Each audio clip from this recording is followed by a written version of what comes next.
এই যে ঝাল সুজি রেডি হয়ে গেছে, একদম ঝুরঝুরে হয়ে গেছে। নমস্কার বন্ধুরা, রুম্পার পাঁচমিশালি চ্যানেলে সবাইকে স্বাগত।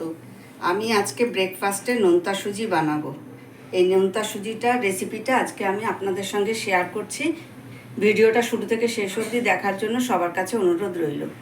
এখানে আমি বড় কাপের 1 কাপ সুজি নিয়েছি, 1 চামচ কালো সর্ষে, একটা পেঁয়াজ এরকম ছোট ছোট করে কেটে নিয়েছি, কিছুটা কাঁচা লঙ্কা কুচি করে নিয়েছি, আর ক্যাপসিকামগুলোকে এভাবে ছোট ছোট করে কেটে নিয়েছি, গাজর একটা ছোট ঝিরিঝিরি করে কেটে নিয়েছি, কিছুটা বিনস এভাবে কেটে নিয়েছি ছোট ছোট করে।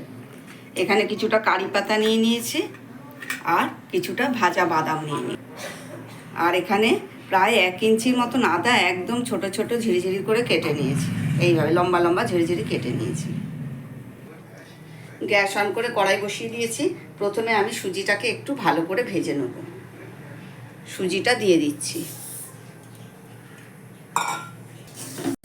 এইভাবে আপনারা নোনতা সুজি বানিয়ে বাচ্চাদের স্কুলে টিফিনে বা সকালে ব্রেকফাস্টে, বিকালে টিফিনে আপনারা বানিয়ে অবশ্যই খেতে পারবেন। এইভাবে সুজিটা 5 মিনিটের মতো ভেজে নিতে হবে। এই যে সুজিটা ভাজা হয়ে গেছে, এবার আমি নামিয়ে নেব। সুজি থেকে বেশ একটা ভাজা মতো সুজির ভাজা গন্ধ উঠেছে, তখন আমি বুঝতে পারবো যে সুজিটা ভাজা হয়ে গেছে। এবার আমি সুজিটাকে নামিয়ে নিচ্ছি। কড়াইতে 4-5 চামচ মতো সাদা তেল দিয়ে দিয়েছি। তেলটা গরম হয়ে গেছে। এবার আমি সর্ষেটা ফোড়ন দেবো, সর্ষে আর কারি পাতা।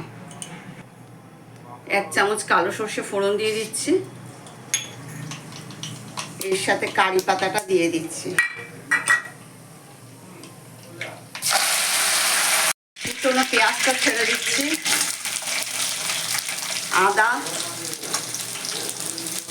আদা কুচিটা দিয়ে দিলাম। এবার ভালো করে একটু নেড়ে আস্তে আস্তে সবজিগুলোকে দিয়ে দেবো। বিনস, গাজর, ক্যাপসিকাম, কাঁচা লঙ্কা কুচি, সমস্ত সবজিগুলোকে দিয়ে দিলাম। তার সাথে আমি ভাজা বাদামটাও দিয়ে দিচ্ছি। এবার ভালো করে একটু ভেজে সুজিটা ছেড়ে দেবো। বেশ কিছুটা জল গরম করে একদম ফুটিয়ে রেখে দিয়েছি, এই জলটাই আমি সুজিতে ঢালবো। কাঁচা জলের থেকে গরম জলটা ঢাললে পরে সুজির টেস্টটাও ভালো হয়, সুজিটা বেশ ঝরঝরে হয়। এখানে আমি স্বাদ অনুযায়ী নুন দিয়ে দিচ্ছি। আচ্ছা, এই সুজিটাকে কিন্তু অনেকে ঝাল সুজি, নোনতা সুজি, সুজির উপমা, অনেকেই অনেক কিছু বলে থাকে। কিন্তু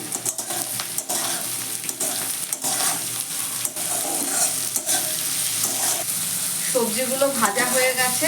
এবার আমি এখানে এই সুজিটা ভেজে রেখেছি, এটা দিয়ে দিচ্ছি। এবার আমি তরকারির সাথে, সবজিগুলোর সাথে সুজিটাকে ভালো করে মিশিয়ে নেব। এবার আমি এখানে যে গরম জলটা করে রেখেছি, এই জলটা আস্তে আস্তে দিয়ে দিচ্ছি।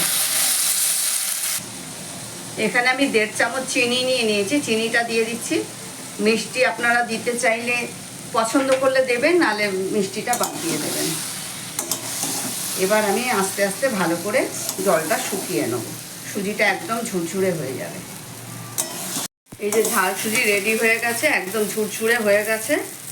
ভিডিওটা ভালো লেগে থাকলে লাইক কমেন্ট করতে ভুলবেন না। আর চ্যানেলের নতুন বন্ধুদের কাছে অনুরোধ রইল চ্যানেলটাকে সাবস্ক্রাইব করে দেওয়ার জন্য। সবশেষে আমি 1 চামচ ঘি অ্যাড করে দিচ্ছি। দুর্গাপুজো চলছে বন্ধুরা, এইভাবে আপনারা এক এক দিন এক একটা ডিশ বানিয়ে ব্রেকফাস্টে, টিফিনে এইভাবে খেতে পারবেন। এই যে সুজিটা একদম ঝরঝরে হয়েছে, এবার আমি নামিয়ে নেব। ভিডিওটা যেখানেই শেষ করছি। সবাই ভালো থাকবেন, সুস্থ থাকবেন। ধন্যবাদ।